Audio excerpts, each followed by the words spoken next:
Ce jour-là, je suis la Jeep du colonel Mamadou, qui en libérant le Nord Kivu 2 mois auparavant, est devenu un héros national.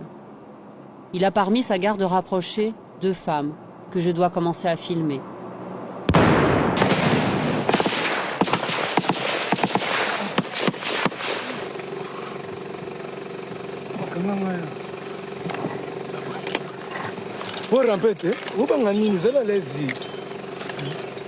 En pleine zone sécurisée, la voiture du colonel a été attaquée devant nous. C'est un deuxième tir de roquette qui stoppera le véhicule 1 kilomètre plus loin. Les hommes du colonel Mamadou sont désemparés. Celui qui était aimé et respecté par tous vient de mourir, ainsi que sa garde du corps, Madou. Moi, je suis le lieutenant-colonel Mamadou Moustapha Ndala. Je suis le commandant du 42e bataillon commando des forces de réaction rapide. Mamadou Ndala est le dernier grand héros de l'histoire congolaise et l'une des personnalités les plus fédératrices depuis Patrice Lumumba, leader de la lutte d'indépendance du Congo. Pourtant, ce jeune colonel tué il y a tout juste 10 ans reste méconnu à l'échelle africaine. Dans son propre pays, la réelle mesure de son héroïsme semble n'avoir jamais été prise.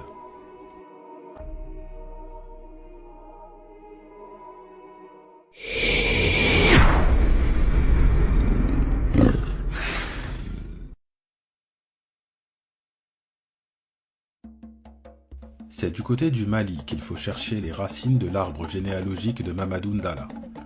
Au début du XXe siècle, du temps de l'Afrique occidentale française, alors que le pays s'appelle encore le Soudan français, un important mouvement d'émigration voit le jour et de nombreux ressortissants ouest-africains rejoignent l'Afrique centrale. Le grand-père paternel de Mamadou Ndala arrive au Congo au début des années 1900. Le père de Mamadou, Sadio, est né à Bafouabaka, dans le Haut-Uélé. Ancien soldat de la force publique, l'armée coloniale belge au Congo, il prit part à la campagne d'Abyssinie en 1941, durant la Deuxième Guerre mondiale, au cours de laquelle les soldats indigènes s'illustrèrent face aux troupes italiennes. Après la guerre, Sadio s'installe en Ituri avec son épouse Dala. Si lui est Soninké, Dala est une Boudou du territoire de Wamba, dans le nord-est du Congo. Le 12 décembre 1978, Mamadou naît à Bunia, en Ituri, au sein d'une gigantesque fratrie. Après avoir passé quelque temps à Ibambi, la famille s'installe finalement à Isiro, toujours dans le Haut-Uélé. Bon élève à l'école, Mamadou aime surtout aider son père, qui parcourt les forêts de la région dans le négoce de tissus et de matières premières avec les populations pygmées. Plus tard, Mamadou traitera seul avec les pygmées, qui l'adopteront, se lieront à lui et qui l'initieront pendant des années à la vie en forêt.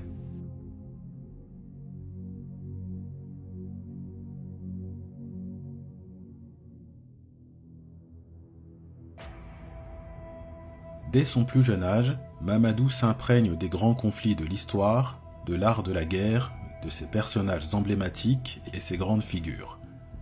Sundiata Keita, Shaka Zulu, la Seconde Guerre mondiale, l'Armée rouge ou encore Thomas Sankara, Mamadou passe des heures devant des films et documentaires historiques à observer et apprendre.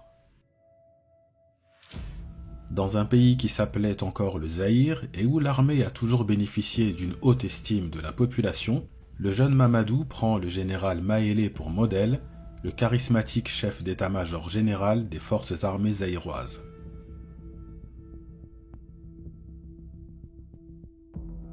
En 1997, le Zaïre est envahi par les rebelles de l'AFDL menés par Laurent Désiré Kabila et pilotés par des États tels que le Rwanda et l'Ouganda. L'AFDL et ses enfants soldats, les fameux Kadogo, prennent Kinshasa et chassent Mobutu du pouvoir. Le nouveau président de la République démocratique du Congo, Laurent Désiré Kabila, expulse ses alliés rwandais et ougandais en été 1998. Cette décision irrite les deux États et déclenche la Deuxième Guerre du Congo. Tout juste enrôlé, Mamadou Ndala intègre une armée agonisante avec pour mission la défense de la ville d'Issiro face à l'avancée de l'armée ougandaise. Mal formé et inexpérimenté, Mamadou est abandonné par son commandant qui s'enfuit en forêt. Le 20 septembre 1998, les troupes ougandaises du général James Kazini entrent à Issiro. Rentré en ville pour organiser l'évacuation de sa famille, Mamadou est repéré par les Ougandais et capturé sous les yeux de ses parents. Afin d'échapper à une exécution, il se met à la disposition des Ougandais en faisant mine de se retourner contre l'État congolais. Cette ruse lui permet d'être entraîné par l'armée ougandaise sur ses positions en territoire congolais.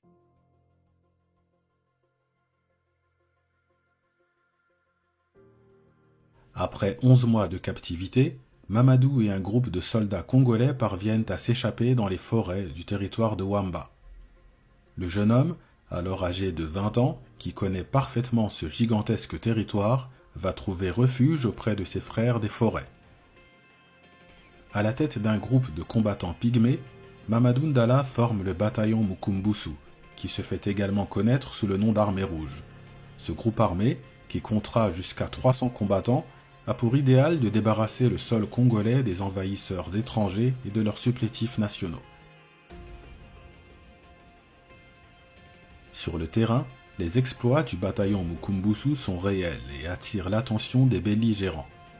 Le mouvement de libération du Congo, qui contrôle des zones proches de celles de Mamadou, est un groupe rebelle soutenu par l'Ouganda. Le MLC est dirigé par Jean-Pierre Bemba, qui va décider d'intégrer le bataillon Mukumbusu à ses unités pour faire face au RCD, un groupe rebelle d'influence rwandaise actif dans l'est du pays. C'est le général Lucien Baouma, un ancien officier des forces armées zaïroises qui a rejoint le MLC, qui parvient à convaincre Mamadou de joindre ses forces à celles de la rébellion. Le général Widi Divioka fait quant à lui office de tuteur pour Mamadou jusqu'à la fin de la guerre en 2003. Cette année-là, alors âgé de 24 ans, Mamadou Ndala intègre l'armée gouvernementale avec le grade de capitaine.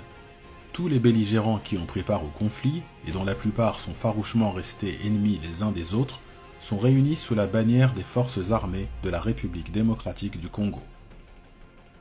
Le général Widi Divioka, promu commandant de la 7e région militaire du Maniema, confie à Mamadou le commandement du bataillon de Kasese. En 2006, le général Widi Divioka se voit récompensé de sa bonne gestion sécuritaire du Maniema. Il obtient le commandement de la 6e région militaire du Katanga, la plus riche province du Congo. À peine arrivé, l'officier est écarté pour des faits de détournement et d'enrichissement personnel. Mamadou, promu à la tête de la 69e brigade basée à Kongolo, sur les bords du lac Tanganyika, évolue désormais sans son mentor. Affecté sur d'importants sites miniers, le capitaine Mamadou doit faire face à l'indiscipline de ses hommes qui se rendent coupables de rackets et d'exactions contre les civils, mais qui sont également accusés d'exploiter illégalement des minerais. Dans plusieurs rapports des Nations Unies, Mamadou Ndala est lui-même accusé de travail forcé et d'extorsion de biens appartenant aux creuseurs d'or. De plus, la cohabitation avec des anciens membres du RCD donne lieu à de nombreux affrontements entre militaires, auxquels participent systématiquement les unités du capitaine.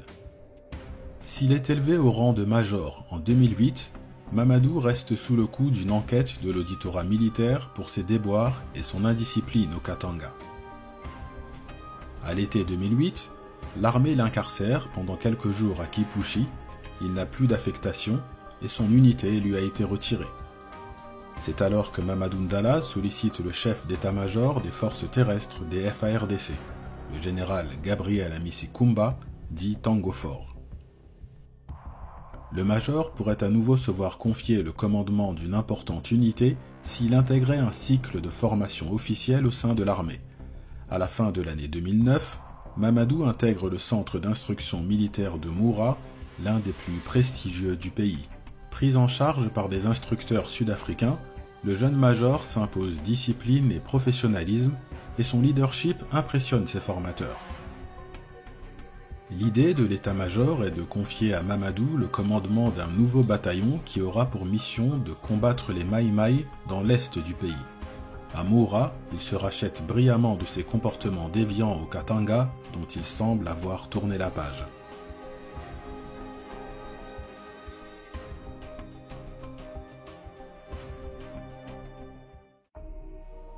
Le 25 février 2011, Mamadou obtient son brevet d'aptitude à Moura. C'est désormais en tant que lieutenant-colonel qu'il prend la tête du 42e bataillon commando des forces de réaction rapide.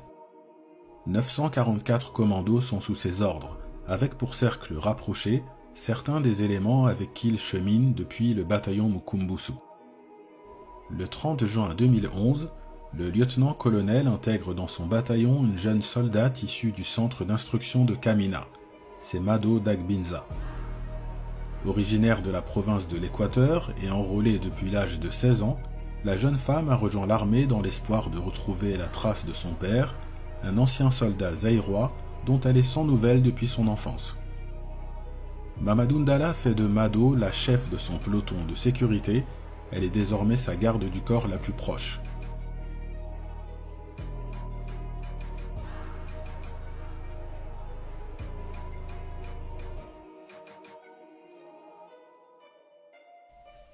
Aussitôt constitué, le 42e bataillon commando est envoyé aux trousses des Maï-Maï Yakutumba dans la région du Tanganyika.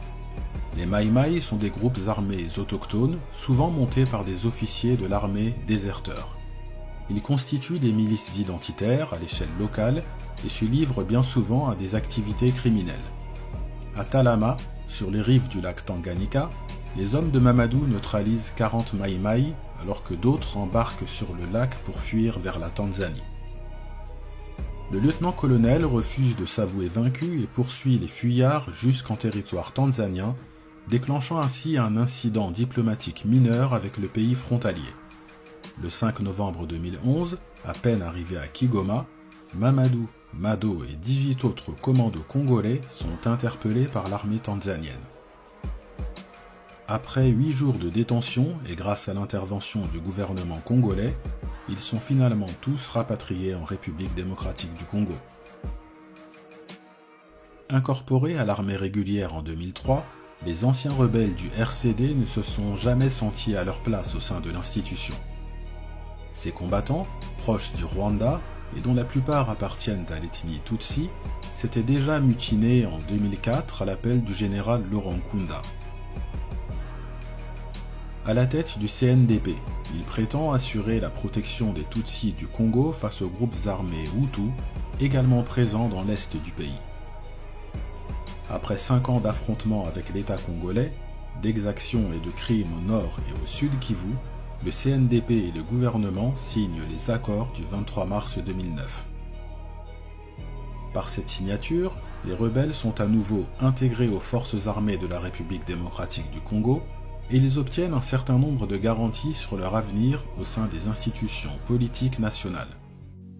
En avril 2012, le colonel Bernard Biamungu, commandant du 9e secteur à Uvira, fait défection avec ses unités, répondant ainsi à l'appel des anciens du CNDP au nord Kivu.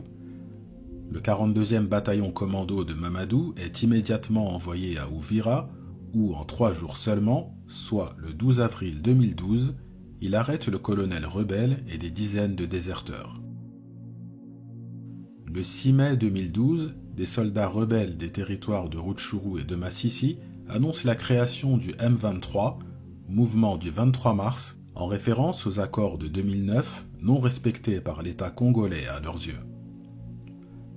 La mutinerie est dirigée par une ancienne connaissance de Mamadou, avec qui il collabora contre les Maï-Maï au sud Kivu, le colonel Sultani Makenga. Le général Tangofor ordonne au 42e bataillon, alors posté à Uvira, de se déployer à Rutshuru, non loin des terres d'origine des rebelles. Le lieutenant-colonel Mamadou se présente aux populations locales en leur assurant qu'elles n'avaient rien à craindre de l'armée. Il tisse des liens avec des informateurs, des chefs de quartier et des personnalités locales influentes pour prendre la mesure de la situation. En juillet 2012, les commandos sont à Bunagana, une cité stratégique à la frontière avec l'Ouganda. Lorsque les troupes du M23 se présentent, plus nombreuses et mieux préparées, l'armée congolaise est vite dépassée et bat en retraite. Des soldats prennent la fuite en traversant la frontière vers l'Ouganda. Le commandant de la 8e région militaire du Nord Kivu en personne, le général Mayala, est exfiltré vers Goma par les commandos après avoir été protégé du feu ennemi par Mamadou. Durant la chute de Bunagana, le lieutenant-colonel, touché par une balle à la hanche, sera évacué par ses hommes avant la prise totale de la ville par le M23. Face à l'humiliation subie à Bunagana, le président de la République, Joseph Kabila, décide de remanier la hiérarchie militaire au Nord Kivu. Accusé d'avoir sous-estimé la puissance de feu du M23, le général Mayala est remplacé par une vieille connaissance de Mamadou Ndala, le général Lucien Baouma, qui le recruta dans la jungle 10 ans auparavant pour le compte du MLC. En tant que nouveau commandant militaire du Nord Kivu, il est désormais le supérieur hiérarchique direct du lieutenant-colonel. L'indiscipline des FARDC, elle s'étalera à nouveau au grand jour en novembre 2012. Alors que les commandos sont basés à la station de Rwindi, dans le parc de Virunga, ils assistent impuissants à la chute de Goma, chef-lieu du Nord Kivu, tombé entre les mains du M23 avec une facilité déconcertante. Si les rebelles se retirent finalement de la ville au bout de quelques jours, au sein de l'armée, beaucoup soupçonnent des frères d'armes de leur avoir prêté main forte dans la prise de Goma.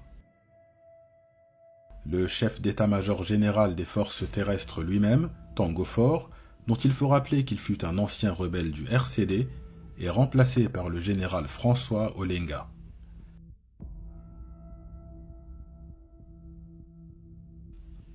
Mamadou est élevé au grade de colonel au début de l'année 2013 et on lui confie la défense de la ville de Goma. À partir de cet instant, aux côtés du général Lucien Baouma et appuyé par les casques bleus de la mission de l'ONU au Congo, Mamadou va s'illustrer au combat, gagner le respect, l'admiration et l'amour de toute une population. Actuellement, je suis le commandant de la défense de la ville de Goma.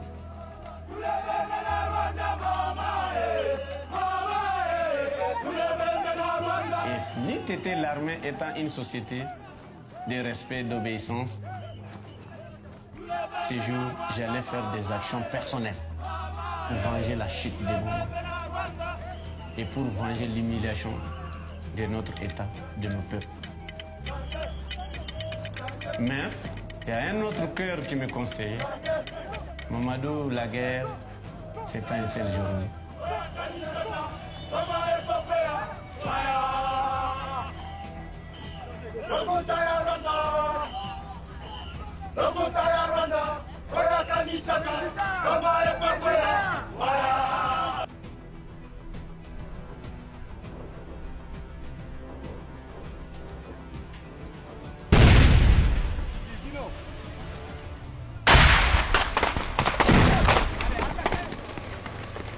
Foziro, ouais Foziro. Kaba, shonga mbele kule. Sika pseto zalaki, bokele place morti na bioko. Bosa morti bokele place sika Foziro alfa zalaki. Quant à la puissance de feu des rebelles ne reste que la puissance de feu des rebelles. C'est un gouvernement d'une armée professionnelle et également la puissance d'une armée professionnelle. Ce qui nous rend un peu difficile, à chaque fois les lieux de combat, tantôt les civils sont pris dans les zones de combat, en tant qu'une armée régulière, nous sommes en train de marcher avec toutes les stratégies possibles pour éviter les dégâts civils. Nous, comme d'abord théologiens musulmans, et aussi comme musulmans pratiquant pratiquement de la ville de Goma, vraiment en fait, nous avons connu Mamadou comme étant un modèle vraiment de la foi pratiquement en fait, islamique.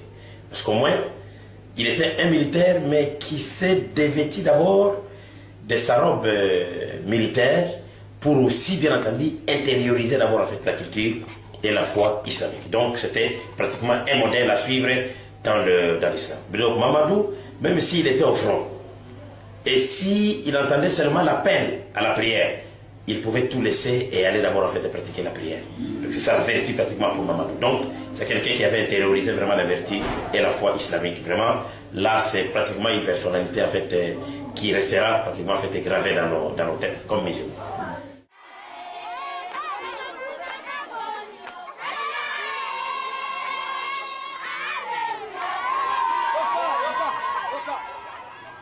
bosali eza kolakisa ete ya solo bolingi komanda koyo yoka komanda na bino azali moto ya mosala akozala aza na communication na bakonzi ya likolo